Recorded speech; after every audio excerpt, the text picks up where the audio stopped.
contract to provide medical services to SEPS. He then needed or required funds to perform under the tender, as he had overcapitalized on the establishment of his tender and therefore encountered cash flow problems. He insisted that he was geared up for rendering the services in respect of the tender. He invited me to see his business premises in Pretoria. I visited the business premises and I confirmed it was state-of-the-art. I was impressed from what I had seen, and I could appreciate that Mr. Matlala could spend a considerable amount of monies in the capitalization of this tender. At the same time, when I visited the site, I then met also a Michael van Wyk, who was introduced to me as the CEO of Medcare 24. Michael advised that he owned the Medcare 24 franchise and that Mr. Matlala was a franchisee. Michael had, during our discussions, confirmed that he'd be assisting Vusi in operating and executing this tender. At the same time, I needed to verify this. I then reached out to a friend of mine, Mr. Opa Brown Mkhotsi, who is from Afrikeng as well, and who's someone that's known, who's connected. I then asked him to please verify and check if really this tender exists, and can he come back to me? Mr. Mkhotsi then agreed to check for me. He reverted and said, yes, it is a valid contract. Vusi and I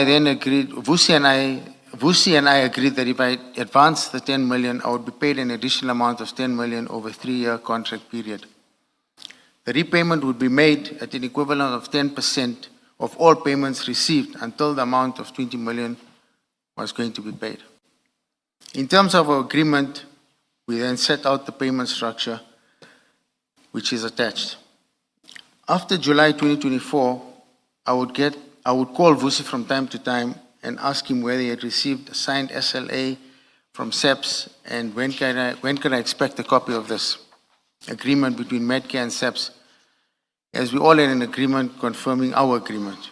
Because we had an agreement which was not signed, we agreed that we'll sign the agreement once the SLA was signed by SEPS. He experienced some delays in obtaining the SLA from SEPS, but there was no cause for concern as Med24 had already commenced in rendering services to them. This seemed quite plausible to me, as in my experience, formal contracts often lag behind and before implementing the contract. I asked him if he had issued any invoices and when could I start expecting payments. He then stated to me that payments would, he stated to me he would commence payments upon receipt of sufficient funds from SEPS, including the payments due to me. Towards the end of 2024, we had still not got any payments in from what Vusi told me, and I began pressing Vusi to provide me with invoices and payments details from SEPS. At this stage, I was becoming despondent due to the non-payment from Vusi. I again then reached out to Mr. Brown Mkhotsi. I then asked Brown to please check if Vusi is really receiving work and if the contract was going to be paid. Brown confirmed that he is delivering and we will be paid.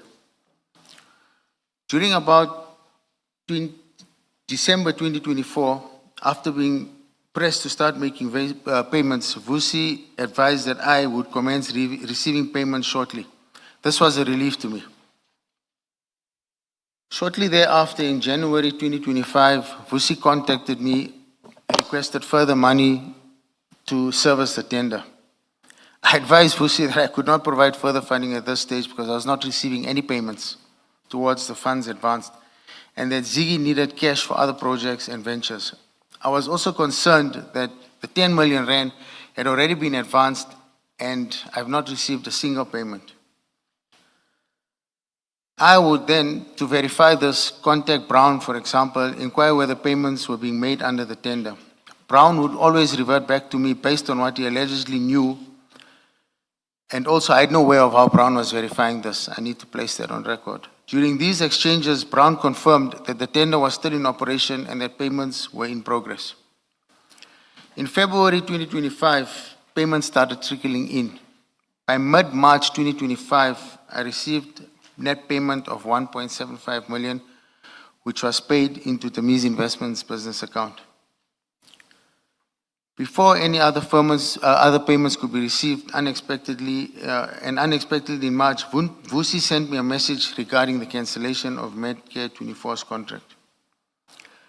I informed Brown of what Vusi informed me and requested him to find out what was happening. Brown then agreed to inquire. Brown then later sent me a message stating that he had spoken to the minister.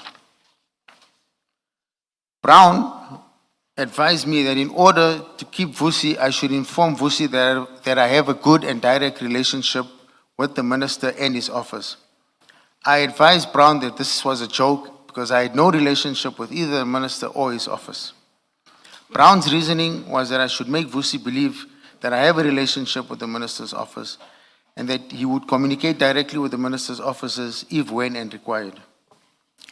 Brown was clear that this was required and calculated to make Vusi believe that my involvement and my assistance with the minister and his office would be crucial, and therefore Vusi would therefore need me to pay me my money, or would need to pay me my money.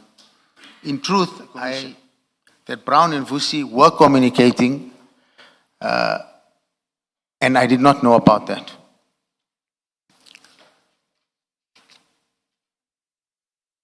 And then Brown advised that I should trust him, that I would be paid these monies owed to me if I followed and did what he suggested.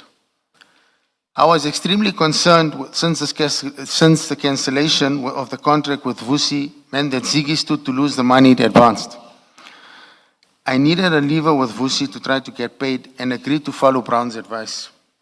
Whenever issues arose around Vusi requiring information or clarity, I would send the same to Brown or call him. And when he responded, I would send the same to Vusi. I confirmed Brown was extremely confident about his strategy. As I was desperate, I agreed to go along with Brown's proposal. All messages referred to in the interactions with the minister, his officers, were sent to me by Brown, who advised that I send them to Vusi. I had no influence with the minister or any influence over him.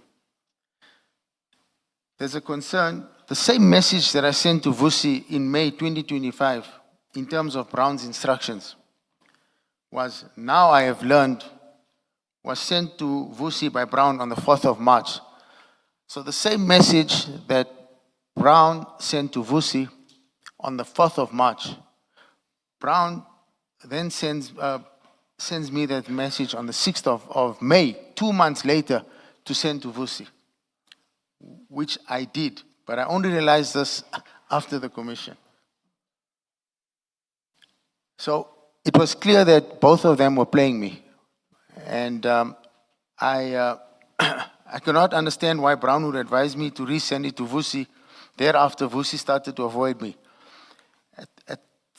At this stage, the Medicare 24 was being reported to the media to have been terminated by the National Commissioner of the South African Police Service. Vusi sent me messages regarding the cancellation of the tender, which made no sense to me for the following reasons. The SAPS contract was reported to have been terminated on the 12th of April. The termination letter of the SAPS contract was sent on the 12th of May. The minister had no influence or authority in the termination, as the National Commissioner terminated it. Every undertaking and promise by Brown to meet with the minister or his office did not transpire. Again, with hindsight, I believe Brown was lying about the influence he had. I myself have no direct relationship to the minister. Instead, I asked Brown to continue sending, I was asked by Brown to continue sending messages to Vusi, assuring him of a meeting with the minister, which I did, but nothing came of it. Vusi advised that his attorneys were handling the termination and that the amounts owed for work would be paid to Medicare 24. Despite this, no monies was paid to me. Much later, I realized that Brown was misrepresenting his influence with the minister. I was quite upset about this because I know Brown for the last 15, 18 years from African. And I've always been assisting him and his foundations. In hindsight, it is clear Brown was playing me. I also suspect that he was not acting alone and that Vusi did so too. When one considers the messages, it is clear that I was caught in the middle of them. Vusi knew very well that I had no context, and Brown knew that I turned to him because I became reliant on his advices. Vusi ceased responding to me around May 2025. I can confirm that I, Ziggy, am approximately out of pocket of 8.25 million rand. This excludes the profit of the monies advanced to Medcare 24. Should I continue, Council? Certainly. I'll ask clarificatory questions at the end. Okay. So I think continue through your statement. I have to now turn to deal with the remaining topics set out in the notice. The nature of the relationship with Minister Senzo Mkunu. I have no relationship with the minister, whether professional or personal.